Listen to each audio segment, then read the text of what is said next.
Gold, trusted gold buyers. మీరు తాకట్టు పెట్టిన బంగారాన్ని విడిపించి ఈ రోజు ఉన్న మార్కెట్ ధరకు కొనబడను.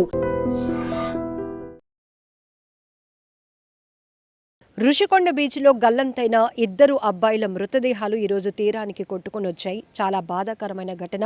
నిన్న ఆదివారం కావడంతో పిఎం పాలెంకు చెందినటువంటి 4 అబ్బాయిలు సరదాగా స్విమ్ చేద్దామని చెప్పి ఋషికొండ బీచ్కు వెళ్లారు. అయితే అందులో ఇద్దరు పిఎం పాలెం ప్రాంతానికి చెందిన వాళ్ళే. ఒకరు అశోక్ నగర్ ప్రాంతానికి చెందిన సంజయ్ 15 ఇయర్స్, అలాగే తులసి నగర్ ప్రాంతానికి చెందినటువంటి శ్యామన్ సాయి 14 ఇయర్స్. ఈ ఇద్దరు కూడా గల్లంతైపోయారు. అలల దాటికి తట్టుకోలేక ఒడ్డుకి రాలేక విలవిలలాడిపోతూ ఆ సముద్రపు అలలలో చిక్కుకుపోయి లోపలికి కొట్టుకుపోయారు. అయితే వాళ్ళ కోసం బీచ్ గార్డ్స్ ఎంత ప్రయత్నించినప్పటికీ వాళ్ళ ఆచూకీ లభించలేదు. అయితే ఈ రోజు ఉదయం ఇద్దరు మృతదేహాలు అదే ఋషికొండ బీచ్ తీర ప్రాంతంలో కొట్టుకు రావడంతో చాలా బాధాకరమైన విషయం. పిల్లలు ఎందుకు అసలు ప్రమాదం అని తెలిసి కూడా వెళ్ళి ప్రాణాలు పోగొట్టుకుంటున్నారో అర్థం కావటం లేదు. ఎక్కువగా బీచ్ ప్రమాదాలకు కారణం అక్కడ ఉన్నటువంటి ఆ సముద్రం దగ్గర ఉన్నటువంటి ఆ పరిస్థితులపైన మనకి అవగాహన లేకపోవడమే. కొంచెం లోపలికి వెళ్తే ఇంకొంచెం బాగుంటుంది, మనం వెళ్ళగలుగుతున్నాం, మన కెపాసిటీ చెక్ చేసుకోవాలి అనేటటువంటి ఆలోచన, సరదా, అలానే ఒకరిని చూసి ఇంకొకరు ఇంప్రెస్ అయ్యి లోపలికి వెళ్తూ ఉండటం, ఇవే ఎక్కువ జరుగుతున్నాయి.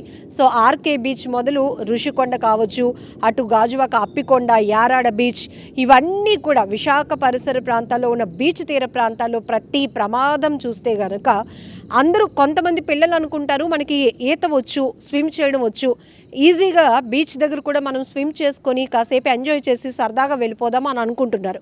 కానీ మీకు వచ్చిన స్విమ్మింగ్ వేరు, ఇక్కడ సముద్రంలో మీరు ఈత కొట్టాలి అనుకోవడం వేరు. ఎందుకంటే ఇక్కడ మీరు అక్కడున్న పరిస్థితిని అంచనా వేయలేరు. రిప్ కరెంట్ అనేది పాస్ అవుతూ ఉంటుంది. మీరు కొంత దూరం వెళ్ళాలి అనుకునే ప్రయత్నం చేసినప్పుడే అక్కడ రిప్ పవర్ అనేది జనరేట్ అయ్యి మిమ్మల్ని లోపలికి లాగేస్తూ ఉంటుంది. సో మీ పవర్ అనేది సరిపోదు. మీరు ఎంత బయటకు రావాలని ప్రయత్నించినా కూడా మిమ్మల్ని ఆ రిప్ పవర్ లాగేస్తూ ఉంటుంది. ఇంకొక వైపు ఆ అలలు వచ్చి మిమ్మల్ని లోపలికి లాగేస్తూ ఉంటాయి. సో దీనివల్ల మీరు అక్కడ ఎంత చిక్కుకుపోయి బయటకు రావాలి, బయటకు వచ్చేయగలుగుతాం మనం ప్రయత్నం చేసినా కూడా అది అసలు జరగని పని. ఇది ప్రతిసారి మీకు మత్స్యకారులతో చెప్పిస్తున్నాం, బీచ్ పెట్రోలింగ్లో ఉన్న పోలీస్ వాళ్ళతో చెప్పిస్తున్నాం. అలానే ఇలాంటి ప్రమాదాలు జరిగినప్పుడు లైవ్లీ ఎవరైనా కొట్టుకుపోతూ ఉంటే బీచ్ గార్డ్స్ ఇమీడియట్గా జీవీఎంసీ ఏర్పాటు చేసినటువంటి బీచ్ గార్డ్స్, లైఫ్ గార్డ్స్ అనొచ్చు. సో వీళ్ళని కూడా ఇమీడియట్గా వాళ్ళని కాపాడే ప్రయత్నంలో ఎక్విప్మెంట్ లేకుండా మేము కూడా కొంత దూరం ఇంకా వెళ్ళలేము మేడం, ఎందుకంటే మాకు కూడా ప్రాణభయం ఉంటుంది. ఎంత చెప్పినా ఈ పబ్లిక్ అస్సలు అర్థం కావటం లేదు, పట్టించుకోరు. ఇతర ప్రాంతాల నుంచి వచ్చిన వాళ్ళైతే బీచ్ చూసి కాస్త సరదా పడి అంచనా వేయలేక, కానీ ఇక్కడున్న వాళ్ళకి తెలుసు, చాలా వరకు అవేర్నెస్ కల్పిస్తూనే ఉంటున్నాం. అండ్ అక్కడ రిస్ట్రిక్షన్ జోన్ అనేది కూడా మనకి ఋషికొండ బీచ్లో ఉంటుంది. సో మిగతా అంటే ఆర్కే బీచ్ కావచ్చు, లేకపోతే వైఎంసీఏ బీచ్, ఇవి కాకుండా ఋషికొండ బీచ్లో అడ్వాంటేజ్ ఏంటంటే అక్కడ ఒక రెస్ట్రిక్టెడ్ ఏరియా ఉంటుంది. అంటే సేఫ్ జోన్ లాగా ఒక వల ఉంటుంది. సో ఎంతమంది వెళ్ళినా ఆ పర్టికులర్ ఏరియాలో మీరు స్విమ్ చేసినా, సరదాగా ఆడుకున్నా, చిన్నపిల్లలైనా పెద్దవాళ్ళైనా యాక్సెసిబుల్.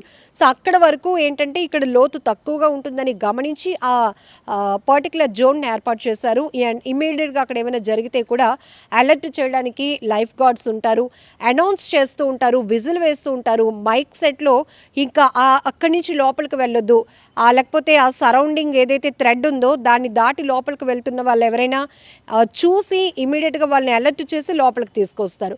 కానీ ఇలాంటి ఋషికొండ బీచ్ అక్కడ కూడా ప్రమాదం జరిగిందంటే వీళ్ళు మాత్రం ఎవరి మాట వెళ్ళలేనట్టు కదా అర్థం. సో అక్కడ ప్రమాదం ఉంది, ఆ అలలు వస్తున్నాయి, ఎక్కువగా ఉన్నాయి, వెదర్ కండిషన్ బాగాలేదు, ఈరోజు సీ రఫ్గా ఉంది, రిప్ పవర్ ఎక్కువగా ఉంటుంది, మీరు వెళ్ళొద్దు. తీరంలో ఒడ్డున ఉండే మీరు బీచ్ని ఎంజాయ్ చేయండి, సరదాగా గడపండి, స్వీట్ మెమోరీస్ అనేది ఉంచుకోండి, హ్యాపీగా సేఫ్గా మళ్ళీ ఇంటికి వెళ్ళండి అని కంటిన్యూస్లీ అక్కడ అనౌన్స్మెంట్ జరుగుతున్నా కూడా చాలామంది పట్టించుకోరు. ఎందుకు వాళ్ళు అరవాల్సిన అవసరం ఏముంటుంది? మీ ప్రాణాల కోసం వాళ్ళు పనిచేస్తున్నారు కాబట్టి. అయినప్పటికీ కూడా కొంతమంది పెడచెవిన పడతారు. ఇక చిన్నపిల్లల విషయానికి వస్తే వాళ్ళలో ఉన్న ఎగ్జైట్మెంటో క్యూరియాసిటీయో తెలియదు, కానీ పెద్దవాళ్ళు వారించినా పక్కనున్న వాళ్ళు ఒరే బాబు వెళ్ళకండ్రా అన్నా కూడా వాళ్ళు మనకు చెప్పేది ఏంటి, మనం వెళ్ళగలుగుతాం, మనకు స్విమ్మింగ్ వచ్చు, ఈ ఆలోచనతోనే వెళ్ళి ప్రాణాలు పోగొట్టుకుంటున్నారు. ఇప్పుడు ఇంత ఎందుకు చెప్పాల్సి వస్తుందంటే, నిన్న నలుగురు సరదాగా వెళ్ళారు, అందులో 2 మిస్ అయిపోయారు. ఈరోజు నిన్నెంతసేపటికి గాలించిన వాళ్ళ ఆచూకీ లభించలేదు. ఈరోజు వాళ్ళు ప్రాణాలతో లేకుండా మృతదేహాలు ఒడ్డుకు కొట్టుకొచ్చాయంటే ఆ కుటుంబాలు ఎంత దుఃఖంలో ఉన్నాయి మనం ఆలోచించాలి కదా. సో ఇలాంటి ప్రమాదాలు మళ్ళీ మళ్ళీ రిపీట్ కాకుండా ఉండాలంటే ప్రతి ఒక్కరు అవగాహన పెంచుకోండి. సో బీచ్ ప్రమాదాలపైన ఎప్పటికప్పుడు నాలెడ్జ్ ఇస్తున్నటువంటి ఇంటర్వ్యూస్ని కూడా ఒకసారి చెక్ చేసుకోండి, చూడండి.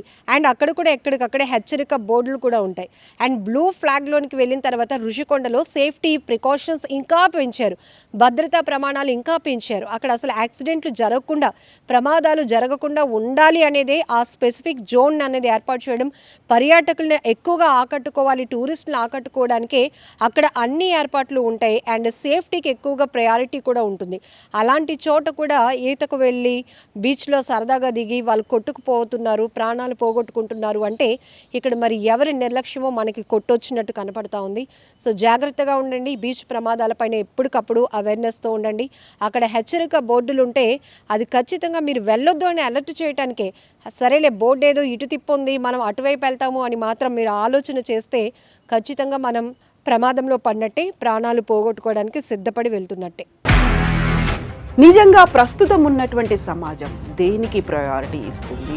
ఆర్థిక సంబంధాల చుట్టూ మాత్రమే తిరుగుతోంది. మళ్ళీ ఎన్నికలంగానే చాలా విరక్తి కలుగుతున్నాం. మంచి అనిపిస్తుంది కదా, లేడీస్ కూడా ఛాలెంజింగ్ జాబ్స్ చేసినప్పుడు చాలా బాగుంటది. ట్రాఫిక్ అసిస్టెంట్స్ గా నియమించిన ట్రాన్స్జెండర్స్ అందరితో సాల్యూట్ చేయించుకుంటున్నారు. ఫుడ్ డెలివరీ ఇవ్వటానికి వెళ్ళినటువంటి డెలివరీ బాయ్ అనిల్ పై కళ్ళ ముందు